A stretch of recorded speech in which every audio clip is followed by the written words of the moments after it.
I never thought I would be the woman to stand in front of a mirror on her wedding day, staring at a reflection she barely recognized, wondering if she was about to make the biggest mistake of her life. My name is Amora, and this is the story I never planned to tell. A story of love, of hesitation, of rediscovery, and of the kind of twist life throws at you when you least expect it. It began a year before the wedding, in a bustling city that never seemed to rest. The streets were filled with noise, neon lights, and people chasing after dreams that sometimes felt too far to reach. I was one of those people, working at a design firm, pouring my energy into late nights and endless projects. Love was something I had neatly tucked away on a shelf, convinced it was a chapter of my life I had long closed. But then he appeared. I still remember that evening. I was at a cafe not far from the office, sipping coffee that had gone cold while staring absent-mindedly at my laptop screen. And then, like a ghost from a part of my life I had tried to bury, he walked in. Kelechi. The boy who had once been my entire world. The boy who had walked away without a word years ago, leaving me shattered and teaching me to build walls I swore no one would ever climb. Now, standing there, older, sharper, but with the same eyes that used to undo me, he looked just as startled as I was.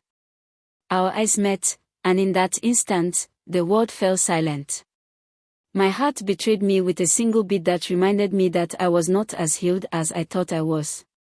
Amora. His voice carried the same warmth I remembered, though now it was lined with something heavier, like regret. I should have looked away. I should have packed my things and left. But instead, I found myself nodding, whispering his name, and just like that, the past came flooding back. We exchanged awkward pleasantries, the kind that barely touched the storm swirling beneath the surface. He asked if we could meet again, catch up properly. Against my better judgment, I agreed.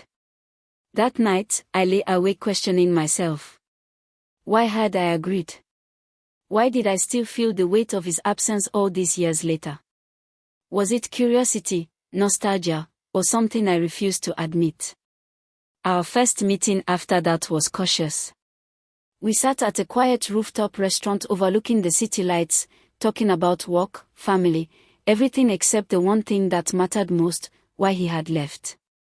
He looked at me like he wanted to explain, but I wasn't ready to hear it. I wasn't ready to let him open a wound that had barely scarred over.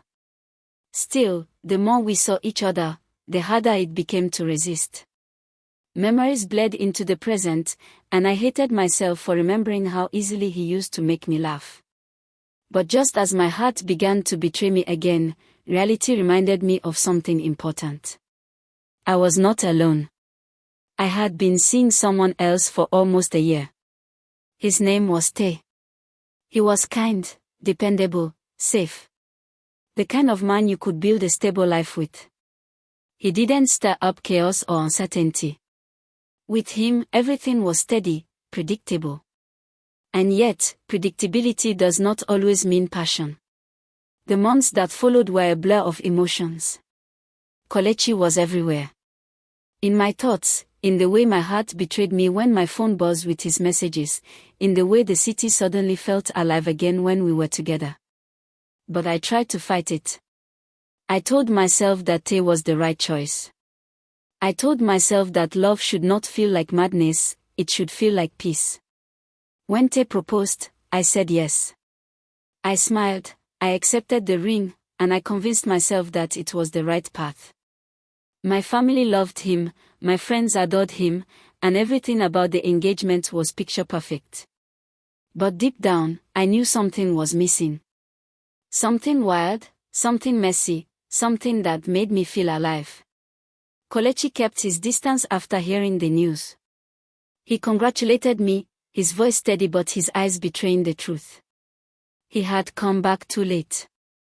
Or so it seemed. As the wedding approached, my nights became sleepless.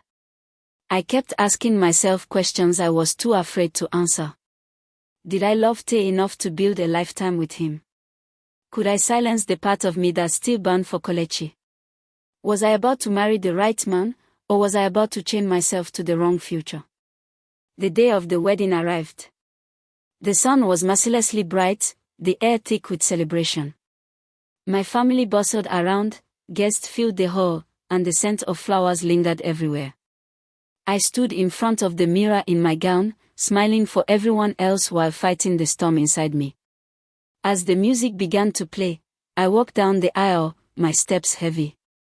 Tay stood at the altar, smiling, his eyes filled with a certainty I envied. I forced myself to focus, to remember that this was my choice, my future. But then, just as the vows began, just as the words forever echoed in the air, the doors at the back of the hall opened. And there he was. Kelechi. He didn't speak at first. He just stood there, his eyes locked on mine, his chest rising and falling like he had run miles to get here. The crowd turned, whispers rippled through the room, and Tay's smile faltered. Time slowed. My heart pounded. Then, in a voice that shook with desperation, Kelechi said, "Amora, please don't do this. Not when you know it should be me. Not when you know this isn't love." The room fell silent. My father's face hardened, my mother covered her mouth in shock, and Tay's eyes burned with hurt.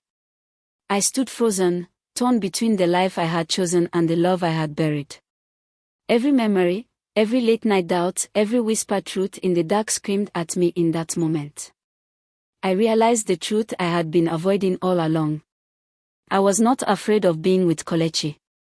I was afraid of choosing the life that set my soul on fire, afraid of stepping into uncertainty. I took a deep breath. My hands trembled. My voice cracked as I whispered the words that would change everything. "I can't do this." Gasps filled the room. Tay staggered back, his face pale with disbelief.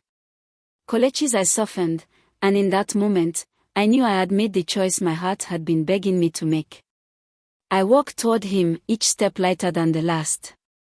And when I reached him, I felt the weight of years fall away. It wasn't perfect. It wasn't neat. But it was real. And sometimes, real is worth more than perfect. So here I am, telling you this story not because it ended the way people expected, but because it didn't.